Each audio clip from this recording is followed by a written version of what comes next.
fan yi lu lëmbe lool actualité muy bavure policière yàgg nañ ko jooytu ci réew mi ñetti bakkan daanaka rot na am xale bu jigéen bu am gaañu gaañu démb ca Rosso ban lecture nga def ci bavure policière yooyu ak li ci gouvernement bi wax démb ne bëgg nañu amal audit mais refonte totale formation takk der yi ban gis-gis nga am ci li am tey est-ce que problème mu formation la effectivement. Merci beaucoup def nga le tour de l'actualité nationale. Mujjee ci li nga xam ne moo ci gën a tiis ñi nga xam ne ay ndaw lañu te faatu ci événement yi nga xam ne moo xewoon Cambérène ak Rosso suba jumul ñu ngi ciy jaale seeni mbokk di ko métti lu lool ndax deewu ndaw moom toujours askanu Sénégal moo ciy am perte waaye loolu nekkul guléet nag te it boo ko seetloo toujours ci ay manifestations lay juddoo. que mu mënee force de défense et de sécurité yi seen formation baaxul au contraire mais comme jàng du wees. te it en fonction situation yi ni muy changer war nañu mun a évoluer ci maanaam naka lañ leen di tàggatee loolu man gisuma ci ngaañ. mais li ñu war a def taxaw seetlu mooy lan moo tax manifestation yi di bari ay blessés ba ay nit di ci faatu ñun def nañu politique lu yàgg opposé wu nañu fii ak Senghor opposé wu fii ak Abdou Diouf mais nit faatu ci manifestation lu exceptionnel la woon. mënoon na am quelques blessés foog naa ne ci 2014 la ñu njëkk a am événement bu tax ay policiers ñàkk ci seen bakkan te manifestation moo ko waraloon. lan la ciy def comme jàngat man li ma seetlu mooy jàngal nañu xale yi affronter force de l'ordre yi waxuma ne nit du manifester. mais constitution Sénégal dafa santaani nga manifester sans violence manifestation pacifique amul benn ci sunu constitution wala ci suñuy loi fu manifester ak violence dagane malheureusement at yii ñu génn gis nañu homme politique yi di mobiliser ndaw ñi di leen jàngal ne nañu résistance c'était une façon de maquiller woote bi ñu leen di woo pour jàmmarloo ak force de défense et de sécurité résistance yaa ngi koy def bu fekkee ne ñi nga xam ne ñoom ñoo yor doole nguur dañu jóg jëm ci yow te nañ koy defee yenuwul maana teguwul ci yoon bu boobaa depuis la révolution de 1789 déjà bien avant booba la résistance était devenue un droit inaliénable des peuples wala beneen réew jóg dal ci sa réew résister dafa nekk lu logique légitime défense la mais jóg jëm ci force de défense et de sécurité loolu résistance loolu rébellion la te loolu aussi dama jàpp ne nekkul li gën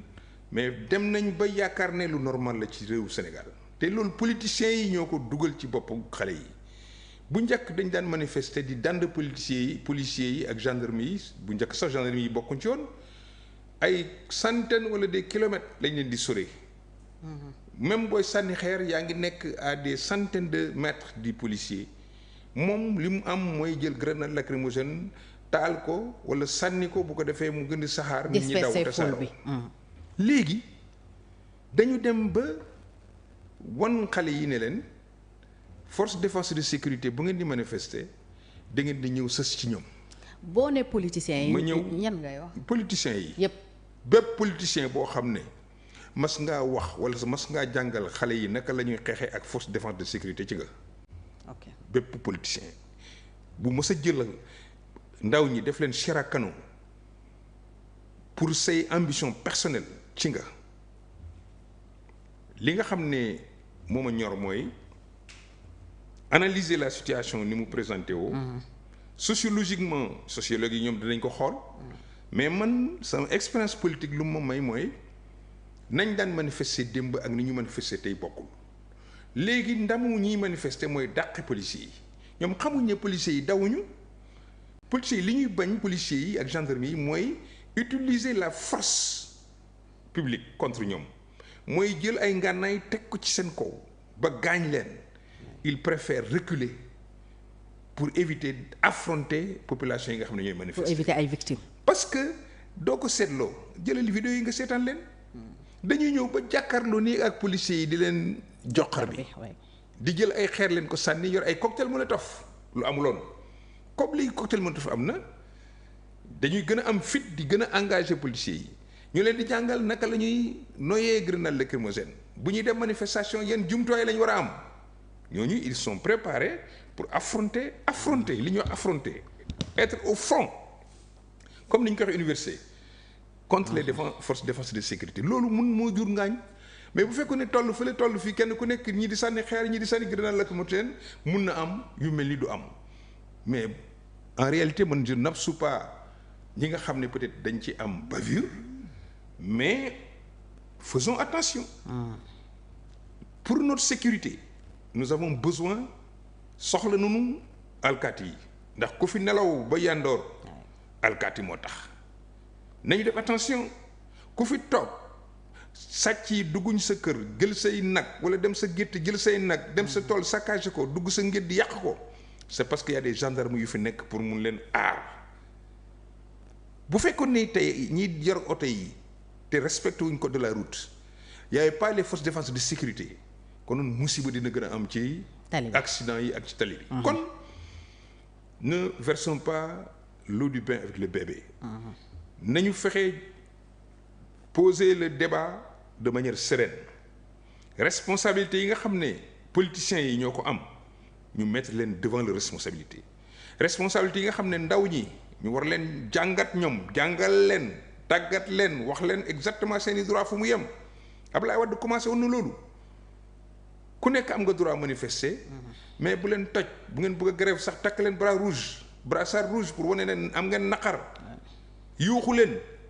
mais bu ñu demee ba ci utiliser ay violence te les forces de défense et de sécurité d'abord dañuy protéger wu yoon moo leen ko may waxoon naa ko fii un jour code pénal moo may force de défense et de sécurité buñ ko attaqué mu am droit légitime défense ensuite bu fekkee ne dañuy jot ordre pour maintenir l'ordre wala pour rétablir l'ordre acte yi ñu ciy posé c'est protégé par la loi nañu bàyyi xel ne ñi nga xam ne ñooy sénégalais yi citoyens am nañu ay droits manifestation pacifique force de défense et de sécurité war nañ leen mun a encadrer aar leen éviter ñuy yàq tant que manifestation amul toj amul yàq amul cocktail molotov amul agression des forces de défense et de sécurité amul usage même d'armes à feu parce que gis nañ ko fi ci côté manifestant yi. je pense que oui bien sûr on l'a bien vu des gens tirer sur les magasins de Auchan c'est des manifestants donc loolu yëpp dafa bokk tey suñu histoire. kon su loolu amul bavure policière mënul am. mënta ne.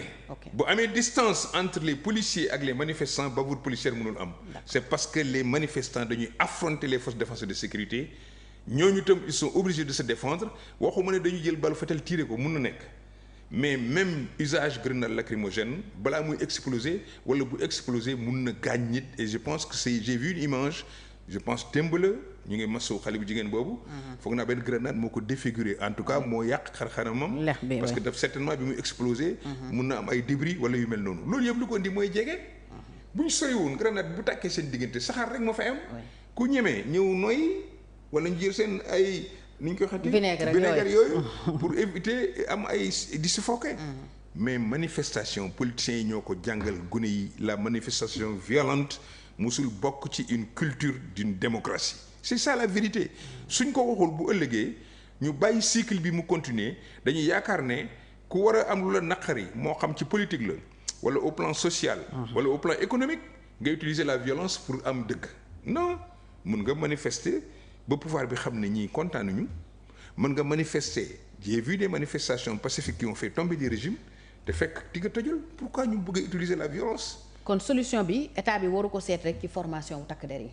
état bi dafa jël pour moom léegi toute la responsabilité de mon point de vue bu ko teg takk der yi. noonu nga gisee déclaration bi ci président mais bien def sûr ak parce que premier quand ministre quelqu'un dit war nañ former maanaam xoolaat la formation faire l'audit de la formation des forces des policiers des forces de sécurité. Ça veut dire que waxoo ne waroon nañ encore éduquer les militants éduquer les masses pour seet naka la ñu war a mën a ñoom itam def seen droit civique te du am violence lu tax waxuñu loolu moo tax ma yaakaar ne dañu jàpp ne maanaam problème bi benn boor la féetewoo man gëwuma loolu gëm naa ne xale yi nekk aussi dans la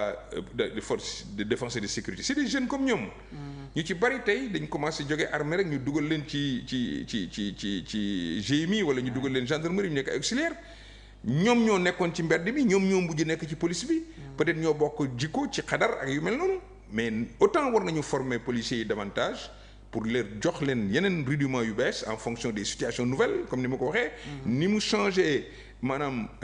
paradigme en matière de manifestation noonu la ñu war a aussi conscientiser les masses pour ñu xam surtout les partis politiques seen militants yi ñu jàngal leen exactement comment il faut revendiquer sans violence c'est possible ba am gain de cause. dans ce cas est-ce que lii ñu wax ñoom kilifa yi président ak premier ministre surtout du am impact ci moral troupe yi est-ce que takk der du ñu yëg ne peut-être elles sont lâchées les forces de défense et de sécurité parce que situation yàgg na fi posé wu ñu mel ni ñu wéet ci mbir mi ñii ñu yóbbu leen ci kanamu yoon ñii mujjee xëy na sax ñu dàq leen ak yeneen mënul am impact ci seen moral. mais naturellement su ma nekkoon man un officier wala waroon jiite ay troupes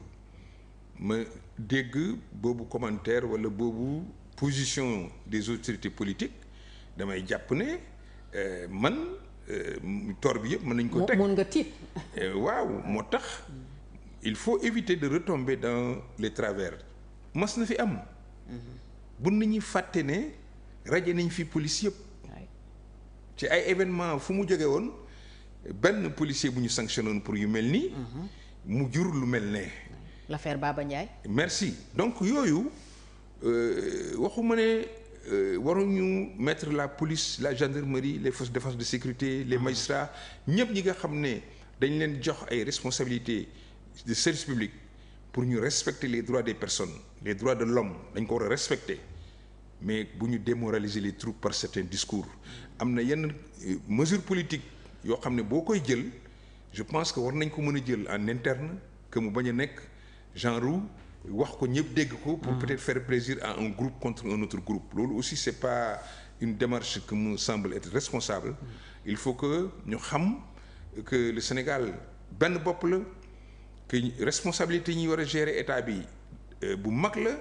responsabilité collaborateur bi mooy l'administration de manière générale bu importante la les forces de défense et de sécurité leur rôle dans la stabilité du pays c'est capital. Les populations, les citoyens ont les droits qu'il faut respecter, ont des devoirs par rapport aussi à l'État du Sénégal, par rapport à eux-mêmes et par rapport à leur nation. kenn ku ci nekk na respecter rôle am réew mi ne ñooy.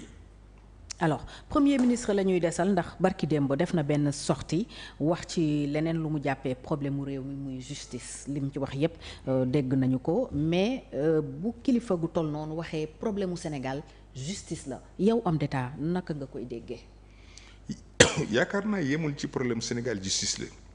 wax na yeneen. parce que dégg naa ñu koy répéter mu mel ni dafa nekk benn élément de